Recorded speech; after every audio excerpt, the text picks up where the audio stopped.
Rothschild. Rothschild. To some, it means power beyond measure. एक गरीब Jewish family, but आगे चलकर दुनिया की one of the most powerful family बनी। आखिर इनकी ग्रोथ कैसे शुरू हुई और क्या इन्हें हर चीज की खबर होती है, और द मोस्ट इम्पोर्टेंट, क्या ये लोग दुनिया को कंट्रोल करते हैं? चलिए जानते हैं आज की इस वीडियो में। To others, a symbol of greed, secrecy, and control. Their name appears in rumours about central bank. 23 Feb 1744 Frankfurt Germany के एक जूविश घर में पैदा होता है एक बच्चा जिसका नाम रखा जाता है Mayer Amschel Rothschild, the founder of the Rothschild banking dynasty.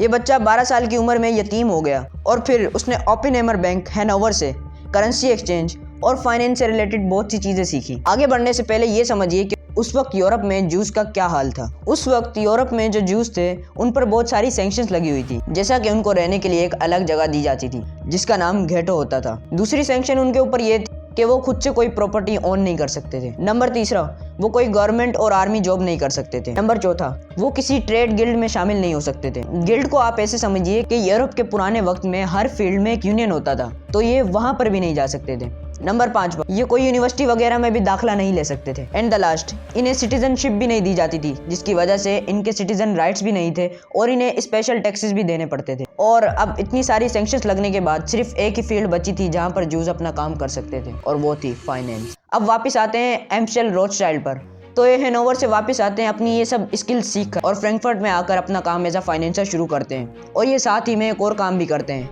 Antique coin collection. और उस वक्त के जो बादशाह थे किंग विलियम ऑफ हेसे कैसल, उन्हें एंटीक कॉइन कलेक्शन का बहुत शौक था, और इस तरीके से मेयर एम्स्टेल रोथस्चाइल्ड का किंग से ताल्लुक बना। लेकिन मेयर एम्स्टेल रोथस्चाइल्ड सिर्फ उन्हें कॉइन ट्रांसफर नहीं करते थे, बल्कि वो ट्रस्ट और रिलायबिलिटी ट्रांसफर करते थे।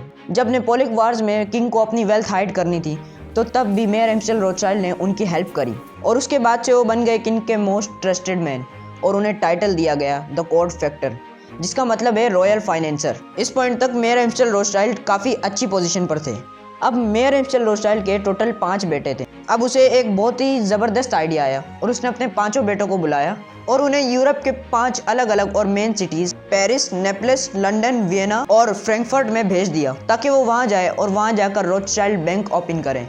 और तब से शुरू हुआ रोथस्चाइल्ड का एक इंटरकनेक्टेड बैंकिंग सिस्टम। अब रोथस्चाइल्ड आहिस्ता आहिस्ता बहुत ज़्यादा मजबूत होने लगे थे। इनका इन्फ्लुएंस इतना बढ़ चुका था कि ये एम्पायर्स को भी लोन दे देते थे। और सिर्फ यही नहीं, इनकी इंफॉर्मेशन ट्रांसफर सर्विस इतनी ज़बरदस्त थी कि जब नेपोलियन और ब्रिटेन का वार हुआ तो इन्हें एक दिन पहले ही पता चल गया था कि कौन जीतने वाला है। और जहाँ पर उस वक्त लोगों को स्टॉक्स में बहुत भारी नुकसान हुआ, वहीं पर रोथस्चाइल्ड ने वहाँ से मिलियंस पाउंड्स कमाए। लेकिन इनकी डायनेस्टी वहीं पे ख़त्म नहीं हुई, इनकी डायनेस्टी आगे बढ़ती गई। And coming to the 20th century, there I studied something that shocked me. Look at this letter. इसमें कहा जा रहा है कि फ़लस्तीन में जूइश पीपल के लिए एक अलग नेशनल होम होना चाहिए, मींस फॉर्मेशन ऑफ इसराइल। और ये कहा है कि हम साथ में इस चीज़ का यकीन दिलाते हैं कि इसके बाद फ़लस्तीन में रहने वाले नॉन जूइश कम्युनिटीज़ को कुछ नहीं कहा जाएगा और उनको उनके राइट्स दिए जाएंगे। लेकिन आज हमें पता चल रहा है कि किसको कितने राइट्स दिए जा रहे हैं। फ़लस्तीन में क्या हो रहा है ये हम सब जानते हैं। एंड हेयर इट शोज कि इनके एक लेटर की रिक्वेस्ट से एक मुल्क की फॉर्मेशन हो सकती है। और अब आता है सबसे अहम सवाल,